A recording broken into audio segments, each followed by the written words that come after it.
Bonjour et bienvenue dans cette vidéo consacrée au système à deux niveaux en mécanique quantique. Alors pour rappel, si le potentiel est indépendant du temps, eh bien l'équation de Schrödinger dépendante du temps, IH bar dérivée partielle de psi par rapport au temps égale h psi, peut se résoudre par séparation des variables et on a ici la solution générale, psi de r de t égale à psi de r, donc la solution spatiale multipliée par l'exponentielle complexe e exposant moins i et sur h bar. Donc ce facteur exponentiel complexe, e exposant moins iet sur h bar, disparaît lorsqu'on prend le module au carré de la fonction d'onde.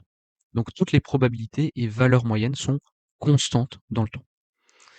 Les états formés par combinaison linéaire, donc ici avec la somme sur n, donc la combinaison linéaire des psi n, dépendent bien du temps, mais le module de Cn au carré et les énergies En restent constants. Alors pour décrire des transitions d'un niveau d'énergie à l'autre, il faut introduire un potentiel qui est, lui, dépendant du temps. Donc, on va entrer dans le cadre ici de la dynamique quantique.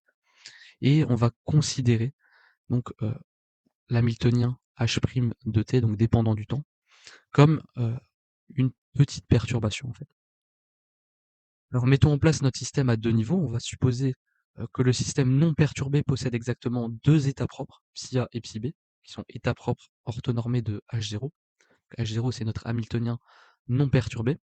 Et ces états propres eh bien, respectent respectivement les deux égalités suivantes. Donc on a H0 psi A égale à EA psi A et H0 psi B égale à EB psi B. Donc EA, c'est l'énergie propre associée à l'état propre psi A et EB, c'est l'énergie propre associée à l'état propre psi B.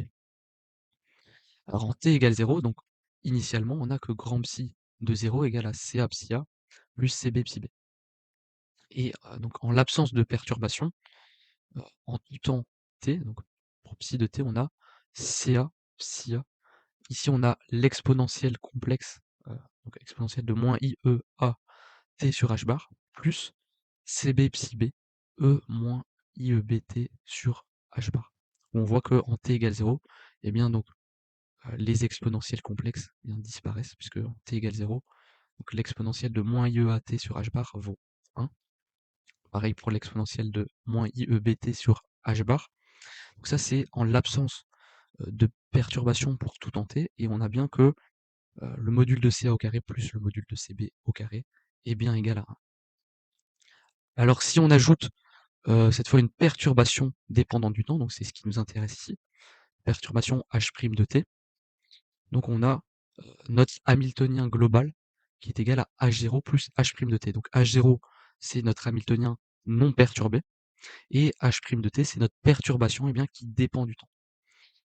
Et donc, cette fois, on réécrit la solution globale en incluant une dépendance en t au niveau des coefficients. Donc on a CA de t et CB de t. Si en t égale 0, initialement on a que le coefficient CA, donc en 0, en t égale 0 vaut 1, et le coefficient CB en 0 vaut 0, et quand t égale TF, on trouve donc CA de TF égale 0 et CB de TF égale 1, en fait ça veut dire que le système a transitionné, a transité de l'étape psi A vers l'étape psi B. Alors allons-y maintenant pour déterminer les équations du mouvement pour CA et CB. C'est-à-dire qu'on va résoudre h' égale à IH bar dψ dt. Donc l'équation de Schrödinger dépendant du temps, avec, rappelons-le, h qui est égal à h0 plus h' de t, donc notre hamiltonien non perturbé plus la perturbation dépendant du temps. Et pour simplifier les notifications, on va noter ces points comme étant la dérivée temporelle du coefficient c. Donc on aura c point A, dérivée temporelle du coefficient CA, et c point B, dérivée temporelle du coefficient CB. Alors en explicitant, en développant bien cette équation de Schrödinger dépendant du temps, avec h égale à h0 plus h', et psi qui s'écrit comme on l'a vu précédemment, c'est-à-dire comme psi a de t, psi a exponentielle de moins IEAT sur h bar, plus CB de t, psi b, exponentielle de moins IEBT sur h bar, et bien on obtient cette grosse équation ici, cette grande égalité, avec du h0 qui vient taper sur psi a, psi b, et aussi du h' qui vient taper sur psi a, psi b.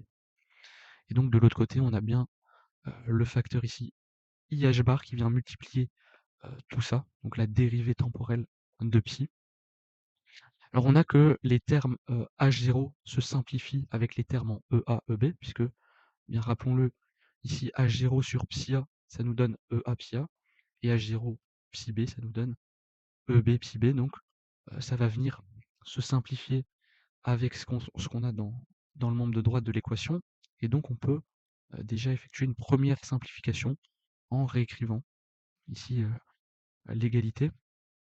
Alors ensuite, on va prendre le produit scalaire avec psia, et on va poser, euh, pour simplifier la notation, H'AA égale à donc, la perturbation H' pris en sandwich par les deux états psia, et H'AB, donc, où là H' est pris en sandwich par l'état psia et l'état psi B.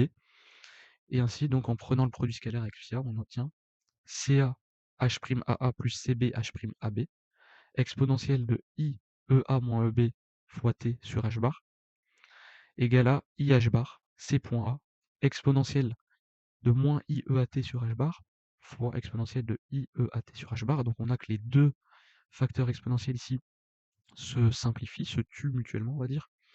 Et on peut isoler donc le coefficient euh, C point A, donc la dérivée par rapport au temps du coefficient CA, qui est égal donc à moins I sur H bar. On fait passer le I sur H bar de l'autre côté.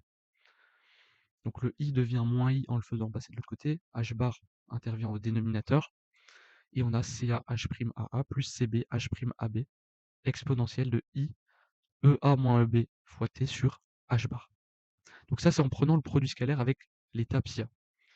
Et de la même manière, donc en prenant le produit scalaire avec l'état psi B, cette fois on trouve C.B égale à moins I sur H bar, le tout donc fois CA H'BA, E exposant IEB moins EA fois T sur H bar. Donc attention, là, ici on avait du EA moins EB, ici on a du EB moins EA. Donc l'exponentielle de IEB moins EA fois T sur H bar, plus CB H'BB, où on a défini donc H'BA et H'BB, pardon, de la même manière qu'on a exprimé H'AA et H'AB. Alors notons que dans beaucoup de cas, justement, H'AA et H'BB valent 0, et H'BA est égal au complexe conjugué de H'AB par hermiticité de H'. Et en posant oméga 0 égale à EB moins EA sur H bar, donc positif en supposant que EB est supérieur à EA, les équations se simplifient encore pour donner donc C.A égale à moins IH bar H'AB, exponentielle de moins I oméga 0T CB. Donc on voit que dans l'expression de C.A, on a du CB, et on voit ici que dans l'expression de C.B, on a le coefficient CA qui intervient, parce que C.B égale à moins I sur H bar, H'BA, exponentielle de I oméga 0T CA. Donc là, on a un signe moins qui intervient dans l'exponentielle, ici un signe plus, bien sûr en prenant en compte justement le fait que H'AA et H'BB est souvent nul. Parfait, maintenant il ne nous reste plus qu'à appliquer la théorie des perturbations dépendant du temps. Donc, on a vu dans des vidéos précédentes justement cette théorie des perturbations, d'une part appliquée aux états non dégénérés et d'autre part appliquée à des états dégénérés. Ici cette fois on va les appliquer pour des perturbations donc dépendantes du temps. Donc via justement ces deux équations qu'on a obtenues juste avant de C.A et C.B. Alors on va supposer que le système démarre de l'état fondamental, euh, donc psia, c'est-à-dire qu'on a en t égale 0 le coefficient Ca qui vaut 1, et donc en t égale 0, Cb vaut 0. Donc le système est initialement dans son état fondamental psia. Alors sans perturbation, à l'ordre 0, le système n'évolue pas. Donc on a la perturbation H' qui est égale à 0, donc il n'y a pas de perturbation en fait. Donc pour tout tenter, le coefficient Ca à l'ordre 0 vaut toujours 1, et le coefficient Cb vaut 0. Donc on a bien que le système en fait n'évolue pas. Ensuite, à l'ordre 1, on va injecter l'ordre 0 dans les équations de l'ordre 1. Donc on part donc de ces deux équations-ci, et donc on va injecter donc pour Cb et Ca les solutions de l'ordre précédent. Donc à l'ordre 1, on va injecter l'ordre 0, Donc on a C.A à l'ordre 1 égale à moins I sur H bar H' exponentielle de moins I oméga 0t. CB à l'ordre 0, on a vu que ça valait 0. Donc on a C.A égale 0. Donc on a CA de t à l'ordre 1 qui est égal à I. Et pour C.B, donc on prend ici notre expression, C.B à l'ordre 1 égale à moins I sur H bar H'Ba exponentielle de I oméga 0, CA à l'ordre 0, qui est égal, on l'a vu, à 1. Et donc pour trouver CB de t à l'ordre 1, on a ici une intégrale, donc moins I H bar, intégrale de 0 à t, H'Ba, on note t' pour la variable d'intégration, exponentielle de I oméga 0 t'. Et puis ensuite, à l'ordre 2, eh bien, on injecte les expressions d'ordre 1. On peut continuer ainsi pour les ordres suivants et calculer l'ordre n plus 1 à partir de l'ordre n.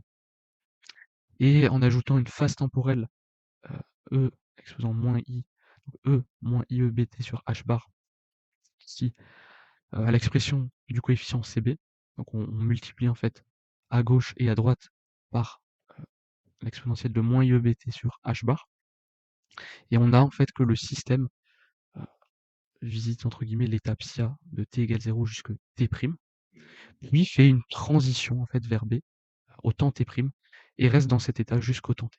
Donc ça, c'est l'interprétation qu'on peut faire de cette équation-ci.